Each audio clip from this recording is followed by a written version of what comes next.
ኢትዮጵያ በዛው በምታካሄደው ሰባተኛው ሀገራዊ ምርጫ ላይ የምረጥና መታወቂያ ካርድ ለማውጣት እናንተ ግዴታ ወደ ምርጫ ጣቢያ በአካል መሄድ አይጠበቅባችሁም። ምርጫ የሚባል አንድ አፕሊኬሽን ተዋውቋል። በዛ አፕሊኬሽን እንግዲህ እናንተ ፋይዳ ብሔራዊ መታወቂያችሁን በመጠቀም ካላችሁበት ቦታ ሆናችሁ በቀላሉ የምረጥና መታወቂያ ካርድ ማውጣት ትችላላችሁ።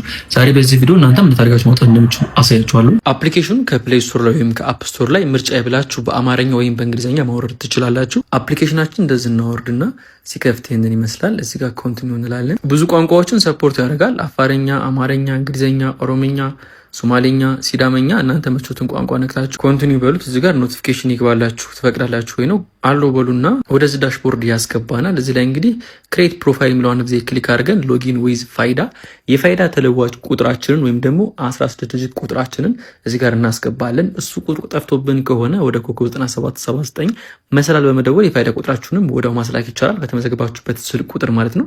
የፋይዳ ቁጥራችንን ሞልተን እዚህ ጋር ኮድ ሴንድ እንላለን።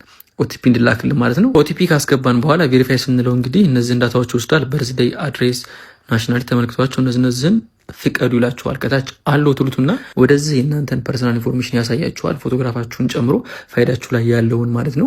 አድራሻችሁን፣ ወረዳችሁን፣ ስልክ ቁጥራችሁን እያንዳንዱ ነገር እዚህ ላይ ያሳያችኋል። ኔክስት ስትሉት የሚሞላ ኢንፎርሜሽን አለ፣ ዲዜቢሊቲ እና ፐርሰናል ኢንፎርሜሽን።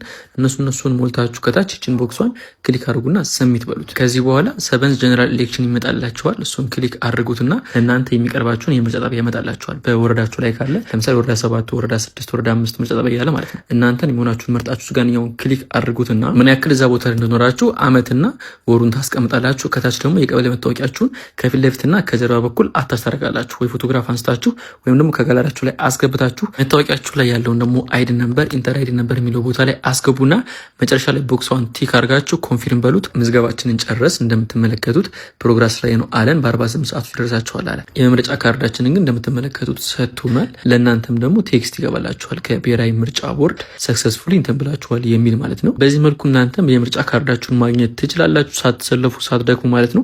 ቪዲዮን ከወዳችሁ ላይክ እና ሼር ማድረጋችሁን እንዳትረሱ ጋይስ። ሰላማችሁ ይብዛ።